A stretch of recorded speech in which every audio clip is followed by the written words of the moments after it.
Hello everyone, welcome back to our channel. आज हम इस वीडियो के अंदर देखने वाले हैं एक्रूड इनकम या फिर इसका एक और नाम होता है आउटस्टैंडिंग इनकम। तो इसके अंदर हम टोटल 5 पॉइंट्स को डिस्कस करने वाले हैं। पहला होगा हमारा मीनिंग विद एग्जांपल कि आखिर एक्रूड इनकम होता क्या है, उसको हम एग्जांपल के साथ समझेंगे। सेकंड पॉइंट है हमारा जनरल एंट्रीज, एक्रूड इनकम की जनरल एंट्री किस तरीके से करी जाती है उसको भी देख लेंगे। थर्ड है treatment in profit and loss account, profit and loss account में एक्रूड इनकम को कहां पर लिखा जाता है, किस तरीके से लिखा जाता है उसको भी डिस्कस कर लेंगे। फोर्थ है treatment in balance sheet, balance sheet में एक्रूड इनकम कहां पर आएगा उसको भी देखना है। और लास्ट पॉइंट है हमारा मैचिंग प्रिंसिपल, ऊपर हम ये जितना भी काम कर रहे हैं एक्रूड इनकम को लेकर, ये सारा काम हमारा बेस्ड है मैचिंग प्रिंसिपल के ऊपर। तो आखिर मैचिंग प्रिंसिपल क्या होता है, वो हमें क्या कहता है, उसको भी हम डिस्कस करेंगे। तो टोटल इन 5 पॉइंट्स के ऊपर बात करनी है हमें अपनी इस वीडियो के अंदर। तो आगे बढ़ने से पहले सबसे पहले आप चैनल को सब्सक्राइब कर दो, वीडियो को लाइक कर दो और बेल आइकन प्रेस कर दो। डिस्क्रिप्शन बॉक्स में आपको हमारे टेलीग्राम ग्रुप का लिंक मिलेगा, उसको जाके ज्वाइन कर लेना। तो शुरू करते हैं हमारी इस वीडियो को और सबसे पहले बात करते हैं कि एक्रूड इनकम क्या होता है, मीनिंग ऑफ एक्रूड इनकम।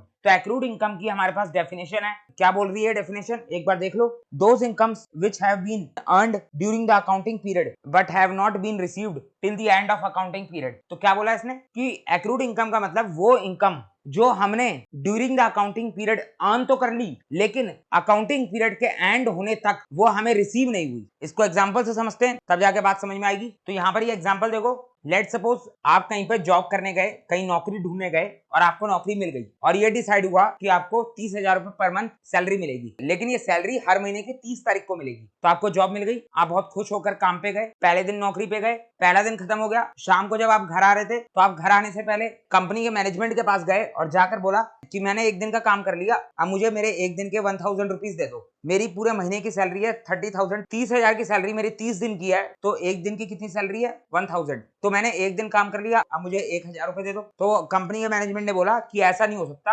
आपने भले ही एक दिन काम कर लिया लेकिन अभी आपको सैलरी नहीं मिल सकती, आपको सैलरी एक साथ मिलेगी महीने के एंड में 30 तारीख को। तो आपने बोला ठीक है, आप घर आ गए। फिर आप दूसरे दिन फिर काम पे गए, तो आपने दूसरे दिन भी काम किया और शाम को फिर दोबारा मैनेजमेंट के पास चले गए और जाकर बोला कि अब तो मैंने 2 दिन काम कर लिया, अब तो मेरी 2 दिन की सैलरी दे दो, अब तो मुझे 2000 रुपए दे दो। तो मैनेजमेंट ने फिर आपको बोला ऐसा नहीं होता, हम ये मानते हैं कि आपकी 2 दिन की 2000 रुपए की सैलरी एक्रू हो चुकी है, लेकिन वो अभी तक ड्यू नहीं हुई है। ध्यान से सुनो, कंपनी के मैनेजमेंट ने बोला कि हम ये बात मानते हैं कि आपने 2 दिन काम कर लिया, तो आपकी 2 दिन की सैलरी एक्रू हो चुकी है। जितने दिन आप काम करते जा रहे हो उतने दिन की सैलरी आपकी एक्रू होती जा रही है, उतने दिन की सैलरी आप अर्न करते जा रहे हो, लेकिन अभी आपको रिसीव नहीं होने वाली क्योंकि सैलरी ड्यू नहीं हुई है। जब सैलरी ड्यू होगी तभी आपको सैलरी रिसीव होगी। तो यहाँ पर हो क्या रहा है, यहाँ पर जो है हर दिन आपकी सैलरी एक्रू हो रही है, आपकी इनकम एक्रू हो रही है, यानी आप हर दिन इनकम अर्न कर रहे हो, लेकिन अभी वो सिर्फ अर्न करी जा रही है, अभी वो ड्यू नहीं हुई है। तो 1 से लेके 30 तारीख तक जब आप काम कर लोगे तो 30 तारीख को आपकी सैलरी ड्यू हो जाएगी। और एक बार अगर आपकी सैलरी ड्यू हो गई तो उसके बाद आपके पास सैलरी रिसीव करने का लीगल राइट आ जाएगा। 30 तारीख को आपके पास सैलरी रिसीव करने का लीगल राइट आएगा। तो इनकम एक्रू का मतलब समझ में आया। अब यहाँ पर सैलरी हमने एग्जांपल लिया है, सैलरी की जगह रेंट भी हो सकता है, इंटरेस्ट भी हो सकता है, कोई भी इनकम हो सकती है। अब देखो यहाँ पर 30 तारीख को आपकी सैलरी ड्यू हो गई, लेकिन अगर ऐसा हो कि 30 तारीख को मैनेजमेंट कहे कि अभी हमारे कंपनी में थोड़ी दिक्कत चल रही है, हमने अपने एम्प्लॉयज की सैलरी अभी रोक दी है, नेक्स्ट मंथ की 15th को आपको सैलरी मिल जाएगी। तो आपकी सैलरी तो 30 तारीख को ड्यू हो चुकी है, आपके पास लीगल राइट आ चुका है सैलरी लेने का, लेकिन कंपनी ने अभी आपकी सैलरी को रोक दिया और बोला कि आपको नेक्स्ट मंथ की 15th को मिल जाएगी। तो यहाँ पर ड्यू होने के बाद अगर आपको सैलरी नहीं मिलती, अगर आपको आपकी इनकम नहीं मिलती, तो फिर उस केस में आप उस इनकम को नाम देते हो आउटस्टैंडिंग इनकम, या फिर आप हमारे एग्जांपल में बोल सकते हो आउटस्टैंडिंग सैलरी। तो ड्यू होने के बाद अगर आपको सैलरी रिसीव नहीं होती तो आप उसको आउटस्टैंडिंग सैलरी का नाम दोगे, लेकिन ड्यू होने से पहले भी तो आपने सैलरी अर्न कर ली थी लेकिन आपको रिसीव नहीं हुई, तो इस केस में ड्यू होने से पहले वाली सैलरी को हम सैलरी एक्रूड का नाम देते हैं और ड्यू होने के बाद सैलरी ना मिलने को हम आउटस्टैंडिंग सैलरी का नाम देते हैं। दोनों के बीच एक बहुत छोटा सा डिफरेंस है ड्यू डेट का, बाकी दोनों ही केस में आपने इनकम अर्न कर ली है। एक्रू में आप डेली बेसिस पर इनकम अर्न कर रहे हो और आउटस्टैंडिंग में आपके पास इनकम रिसीव करने का राइट आ गया है। दोनों ही केस में आप इनकम अर्न कर चुके हो लेकिन आपको अभी रिसीव नहीं हुई है, तो बात दोनों में सेम है। तो यहाँ पर हमारी अकाउंटिंग कहती है कि चाहे सैलरी एक्रू हो चाहे आउटस्टैंडिंग सैलरी हो, दोनों ही केस का अकाउंटिंग ट्रीटमेंट सेम ही होगा, उसमें कोई भी डिफरेंस नहीं है, क्योंकि दोनों का बेसिकली मतलब तो सेम ही है, बस एक छोटा सा डिफरेंस है। तो दोनों के इफेक्ट सेम होने वाले हैं, तो इसीलिए यहाँ पर चाहे एक्रूड इनकम हो चाहे आउटस्टैंडिंग इनकम हो, दोनों ही केस में इनका मतलब सेम ही होता है। Those incomes which have been earned during the accounting period but have not received till the end of accounting period. साल पूरा हो गया, अकाउंटिंग ईयर एंड हो गया, लेकिन आपको अभी भी आपकी अर्न करी हुई सैलरी रिसीव नहीं हुई। तो समझ में आ रही है आपको बात। अगर हम इसका एग्जांपल देखें तो इसका एग्जांपल है हमारे सामने इंटरेस्ट ऑन इन्वेस्टमेंट रिसीव्ड। आपने कोई इन्वेस्टमेंट करी है जिससे आपको इनकम रिसीव हुई है। अब इन्वेस्टमेंट तो कोई भी हो सकती है, हो सकता है आपने बैंक में एफडी करी हो, किसी कंपनी का शेयर खरीदे हो, म्यूचुअल फंड में पैसा लगाया हो, तो इन्वेस्टमेंट तो कोई भी हो सकती है। तो आपको यहाँ पर इन्वेस्टमेंट से इंटरेस्ट रिसीव हो रहा है, तो अकाउंटिंग ईयर 2021 में आपको 40,000 का इंटरेस्ट रिसीव हुआ। अब यहाँ पर नीचे एक और बात लिखी हुई है, interest accrued but not received 10,000 rupees, और ये भी हमारे अकाउंटिंग ईयर 2021 का है। तो क्या कहना चाहता है ये? तो देखो इतनी बात तो आपको समझ में आ रही है कि इंटरेस्ट हमारी इनकम है और अकाउंटिंग ईयर 2021 में हमें 40,000 की इनकम रिसीव हुई है। ये बात तो सबको क्लियर है, इसमें तो कोई डाउट नहीं है। अब कंफ्यूजन आ रही है हमारी सेकंड लाइन को लेकर कि यहाँ पर ये 10,000 का क्या चक्कर है। तो ध्यान से देखो क्या लिखा हुआ है, इंटरेस्ट एक्रूड। इंटरेस्ट एक्रूड का मतलब आपने इंटरेस्ट अर्न कर लिया है लेकिन अभी आपको रिसीव नहीं हुआ है। तो ये तो हमारी एक्रूड इनकम है कि हमने इंटरेस्ट की इनकम अर्न कर ली है लेकिन अभी हमें रिसीव नहीं हुई है, और वो अमाउंट कितना दे रखा है, 10,000 रुपीज। तो यहाँ पर हम बोल सकते हैं कि अकाउंटिंग ईयर 2021 में हमारी इंटरेस्ट की टोटल इनकम है 50,000 रुपीज। ध्यान से सुनो, हमने 50,000 रुपीज की इनकम अर्न करी है लेकिन हमें रिसीव हुई है सिर्फ 40,000 रुपीज, यानी 10,000 रुपीज हमारी इंटरेस्ट की इनकम एक्रू तो हुई है लेकिन अभी हमें रिसीव नहीं हुई है। तो समझ में आ रही है आपको बात? एग्जाम्पल क्या कहना चाहता है, समझ में आ रहा है? आप जरा देखते हैं कि इस इनकम एक्रूड को प्रॉफिट एंड लॉस अकाउंट में किस तरह लिखा जाएगा। तो यहाँ पर आप देख सकते हो हमारा ये प्रॉफिट एंड लॉस अकाउंट है अकाउंटिंग ईयर 2021 का, और इंटरेस्ट हमारी इनकम है तो उसे हम क्रेडिट साइड में लिखेंगे। तो यहाँ पर हमें इंटरेस्ट इनकम रिसीव हुई है 40,000 रुपीज, तो हमने क्रेडिट में लिख दिया बाय इंटरेस्ट रिसीव 40,000। तो 40,000 तो हमें रिसीव हो गया, हमने यहाँ पर लिख दिया। लेकिन अब सवाल ये आता है कि क्या हम इस बचे हुए 10,000 के इंटरेस्ट को अपने अकाउंटिंग ईयर 2021 की इनकम मानेंगे कि नहीं मानेंगे, क्योंकि ये 10,000 रुपीज हमने अर्न तो कर लिया लेकिन अभी हमें ये रिसीव नहीं हुआ। तो इसको 2021 के प्रॉफिट एंड लॉस अकाउंट में एज अ इनकम दिखाना है कि नहीं दिखाना, ये सबसे बड़ा सवाल है। तो हमारी इसी कंफ्यूजन को दूर करता है हमारा मैचिंग प्रिंसिपल। मैचिंग प्रिंसिपल हमें बताता है कि आपको इस एक्रूड इनकम के साथ क्या करना है। तो एक बार जाके मैचिंग प्रिंसिपल को देख के आते हैं कि वो हमें क्या कह रहा है, उसके बाद वापस यहाँ पर आकर इसको देख लेंगे। तो चलते हैं मैचिंग प्रिंसिपल के पास। तो ये हमारा मैचिंग प्रिंसिपल है। सबसे पहले ऊपर डेफिनेशन दे रखी है, उसके बाद नीचे 2 पॉइंट दे रखे हैं, ए और बी। ए पॉइंट को हम ऑलरेडी डिस्कस कर चुके हैं जब हम आउटस्टैंडिंग एक्सपेंस और प्रीपेड एक्सपेंस देख रहे थे, तो वहां पर हमने इस ए पॉइंट को डिटेल में डिस्कस किया था। बेसिकली ए पॉइंट जो है एक्सपेंस के बारे में बात करता है, जबकि बी पॉइंट जो है इनकम के बारे में बात करता है। तो जिसने आउटस्टैंडिंग एक्सपेंस और प्रीपेड एक्सपेंस वाली वीडियो नहीं देखी तो वो पहले जाके उस वीडियो को देख ले, ताकि आपको ए पॉइंट अच्छे से क्लियर हो जाए। क्योंकि अगर आपको ए पॉइंट समझ में आ गया तो आपको बी पॉइंट तो ऑटोमेटिकली समझ में आ जाएगा। तो आप जाकर पहले ए पॉइंट को भी देख सकते हो, उसको क्लियर कर लो, उसके बाद इसको आके देख लेना। या फिर अगर आपको इस वीडियो को यहाँ पे कंटिन्यू करना ही है तो एक बार मैं दोबारा थोड़ा बहुत बता देता हूँ, उतना आप सुन लो, बाकी आप डिटेल में इसको आउटस्टैंडिंग एक्सपेंस और प्रीपेड एक्सपेंस के साथ देख लेना। तो ए पॉइंट हमारा यहाँ पर एक्सपेंसेस के बारे में बात कर रहा है और हमें बोलता है कि जो खर्चा आपके जिस अकाउंटिंग पीरियड का है वो खर्चा आप उसी अकाउंटिंग पीरियड में रिकॉर्ड करोगे। All expenses for that accounting period whether or not paid during that year. दोबारा सुन लो एक बार, जो एक्सपेंसेस जिस अकाउंटिंग पीरियड के हैं वो एक्सपेंसेस उसी अकाउंटिंग पीरियड में रिकॉर्ड होंगे। इस बात से कोई फर्क नहीं पड़ता कि आपने एक्सपेंसेस की पेमेंट करी है या नहीं करी है। तो अब इसका मतलब क्या है, ये लाइन क्या कहना चाहती है, तो उसके लिए आपको आउटस्टैंडिंग एक्सपेंस और प्रीपेड एक्सपेंस वाली वीडियो को देखना ही पड़ेगा, तभी आपको बात अच्छे से समझ में आएगी। अभी इस वीडियो के अंदर तो हम देख रहे हैं एक्रूड इनकम, यानी हम इनकम वाले पॉइंट की बात कर रहे हैं, और इनकम वाला पॉइंट है हमारा बी पॉइंट। बी पॉइंट हमें रेवेन्यू के बारे में बता रहा है। रेवेन्यू का मतलब तो आपको पता है, बिजनेस की जितनी इनकम होती है, जितनी सेल्स होती है, वो सब हमारा रेवेन्यू होता है। अगर आपको रेवेन्यू का मतलब नहीं पता तो आप हमारी अकाउंटिंग टर्म्स वाली वीडियोस को जाके देख सकते हो,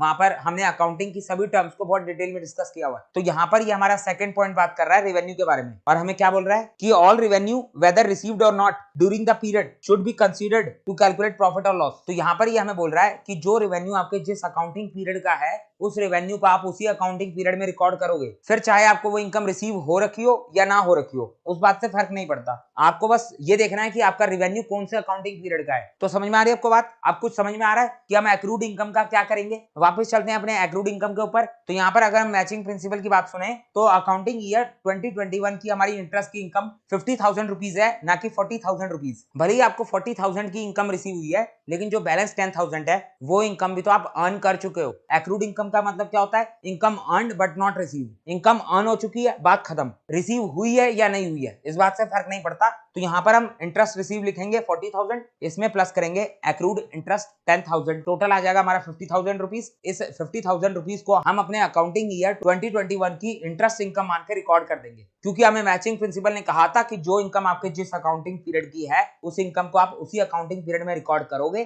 तो वही बात हमने यहाँ पर मानी। टोटल हमने 50,000 की इंटरेस्ट इनकम अर्न करी है 2021 में, तो उसको हमने रिकॉर्ड कर दिया। तो समझ में आ रही है आपको बात? उन स्टूडेंट्स को ये बातें ज्यादा समझ में आ रही होंगी जिन्होंने हमारी आउटस्टैंडिंग एक्सपेंस और प्रीपेड एक्सपेंस वाली वीडियो देख ली है, क्योंकि वो दोनों कॉन्सेप्ट भी हमारे मैचिंग प्रिंसिपल के ऊपर बेस्ड थे और कुछ इसी तरीके का ट्रीटमेंट हमने आउटस्टैंडिंग एक्सपेंस के अंदर भी किया था। तो क्लियर हो गया आपको प्रॉफिट एंड लॉस अकाउंट में हमें क्या करना है। अब बात करते हैं बैलेंस शीट की। तो अगर मैं बैलेंस शीट की बात करूं तो बैलेंस शीट में एक्रूड इनकम को हम एसेट साइड में लिखेंगे। अब इसको हम एसेट क्यों मान रहे हैं, तो ध्यान से सुनो। एसेट का मतलब क्या होता है, हर वो चीज जिससे आपको फ्यूचर में इकोनॉमिक बेनिफिट होने वाला हो या फिर आपको फ्यूचर में मनी रिसीव होने वाला हो। तो यहाँ पर इस एक्रूड इनकम से हमें फ्यूचर में मनी रिसीव होने वाला है। ये सेम उसी तरीके से है जैसे कि आपका डेटर होता है। अगर मान लो आप किसी कस्टमर को उधार में गुड्स बेचते हो, तो जब तक वो कस्टमर आपके गुड्स की पेमेंट नहीं करता तब तक के लिए आप उसको अपना डेटर मानते हो और एसेट साइड में रिकॉर्ड करते हो। आप ये मान के चलते हो कि इस डेटर से मुझे पैसा मिलने वाला है, तो इसीलिए वो आपका एसेट है। तो जिस भी चीज से मुझे पैसा मिलने वाला है वो मेरे लिए एसेट कहलाएगा। सेम वही बात यहाँ पर भी अप्लाई होती है। ये एक्रूड इनकम हम अर्न कर चुके हैं लेकिन अभी हमें रिसीव नहीं हुई है। फ्यूचर में इस एक्रूड इनकम से हमें पैसा रिसीव होने वाला है, तो यहाँ पर हम इसको एसेट मान के बैलेंस शीट में एसेट साइड में लिखेंगे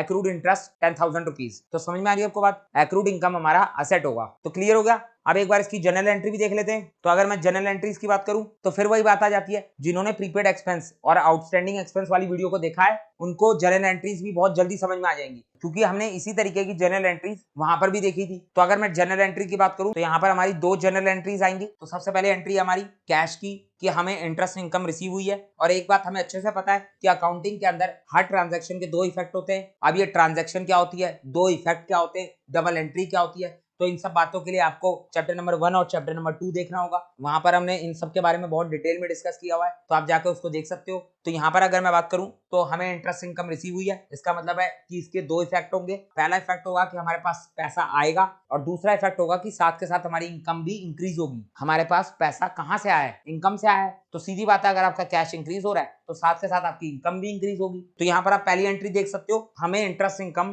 कैश में नहीं मिली बल्कि चेक में मिली है। तो पैसा सीधा बैंक अकाउंट में जाएगा, तो इनकम कैश में मिले या चेक में मिले, बात तो एक ही है। कैश में मिलेगी तो आपके पास सीधा कैश आ जाएगा और चेक में मिलेगी तो आपके बैंक अकाउंट में डायरेक्ट पैसा चले जाएगा। तो यहाँ पर कैश अकाउंट की जगह पर हम बैंक अकाउंट लिख देंगे। तो कैश हो चाहे बैंक हो, दोनों ही हमारा एसेट है और जब भी हमारा एसेट इंक्रीज होता है तो उसे हम डेबिट करते हैं। ये बात तो आपको पता होगा, जनरल एंट्री के रूल्स आपको मालूम होंगे। अगर नहीं मालूम है तो जनरल एंट्रीज के रूल्स को लेकर मैंने एक सेपरेट वीडियो बना रखी है, आप जाकर उसको देख सकते हो। डिस्क्रिप्शन बॉक्स में आपको लिंक मिल जाएगा। अभी फिलहाल के लिए मैं आपको एक बार दिखा देता हूँ कि जनरल एंट्री का रूल क्या होता है। यहाँ पर आप देखो, अगर हमारा एसेट बढ़ता है तो उसको हम डेबिट करते हैं और अगर हमारा एसेट कम होता है, डिक्रीज होता है, तो उसको हम क्रेडिट करते हैं। तो यहाँ पर हमारा बैंक अकाउंट इंक्रीज हुआ है, हमारा एसेट इंक्रीज हुआ है, तो उसको हमने डेबिट कर दिया 40,000 से। साथ के साथ हमारी इनकम भी इंक्रीज हुई है और यहाँ पर इनकम का मतलब क्या है, इंटरेस्ट। तो यहाँ पर हमारी इंटरेस्ट इनकम इंक्रीज हुई है 40,000 से। और इनकम आपका रिवेन्यू होता है और जब भी आपका रिवेन्यू इंक्रीज करता है तो उसको आप क्रेडिट करते हो। यहाँ पर आप देख सकते हो, जब भी आपका रिवेन्यू इंक्रीज होगा तो उसको आप क्रेडिट करोगे और जब भी आपका रिवेन्यू डिक्रीज होगा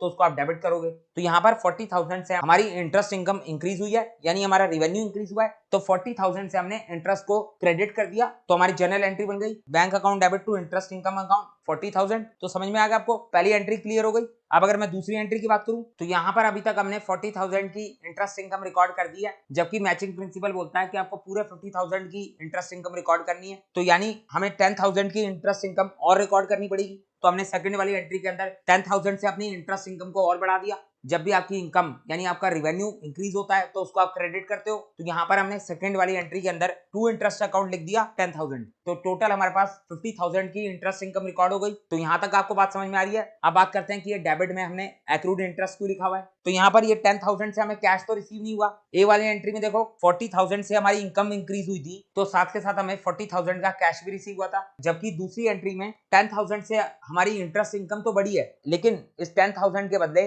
अभी हमें कैश रिसीव नहीं हुआ। इस 10,000 के बदले अभी फिलहाल में हमारी एसेट इंक्रीज हुई है, जिसको हमने नाम दिया है एक्रूड इंटरेस्ट। तो जब तक हमें इसके बदले कैश रिसीव ना हो जाए तब तक हम इस 10,000 की इनकम को अपना एसेट मान के एक्रूड इंटरेस्ट के नाम पर लिखते रहेंगे। तो यहाँ पर एक्रूड इनकम हमारे लिए एसेट है जो कि इंक्रीज हुआ है। जब एसेट इंक्रीज होगा तो उसको हम डेबिट करेंगे। तो यहाँ पर हमने एक्रूड इंटरेस्ट को 10,000 से डेबिट कर दिया, तो हमारी एंट्री बन गई accrued interest account debit to interest account. तो समझ में आ गया, ये हमारा एक्रूड इनकम का कॉन्सेप्ट कंप्लीट हो गया। तो यहाँ पर हमने एक्रूड इनकम का मीनिंग देख लिया, उसका एग्जांपल देख लिया, प्रॉफिट एंड लॉस अकाउंट में कैसे लिखते हैं वो देख लिया, बैलेंस शीट में कैसे लिखते हैं वो भी देख लिया, जनरल एंट्रीज को भी समझ लिया। अब रह गया हमारा एक लास्ट मैचिंग प्रिंसिपल। तो अगर मैं मैचिंग प्रिंसिपल की बात करूं तो ये हमारा मैचिंग प्रिंसिपल है, जिसका हमने ए पॉइंट भी देख लिया और बी पॉइंट भी देख लिया। तो ये दोनों पॉइंट आपको क्लियर हो गए होंगे। अब बस रह गया हमारा मैचिंग प्रिंसिपल की डेफिनेशन। तो एक बार इसकी डेफिनेशन को भी पढ़ लो, आपको अब ये डेफिनेशन आराम से समझ में आ जाएगी। Matching principle states that expenses that are incurred in an accounting period should be matching with the revenue earned during that period. तो यहाँ पर ये मैचिंग प्रिंसिपल बोलता है कि आपके अकाउंटिंग पीरियड के एक्सपेंसेस मैच होने चाहिए आपके अकाउंटिंग पीरियड के रेवेन्यू के साथ। तो ये सेम वही बात बोल रहा है जो बात हम ए पॉइंट और बी पॉइंट में देख चुके हैं कि जो खर्चा आपके जिस अकाउंटिंग पीरियड का होगा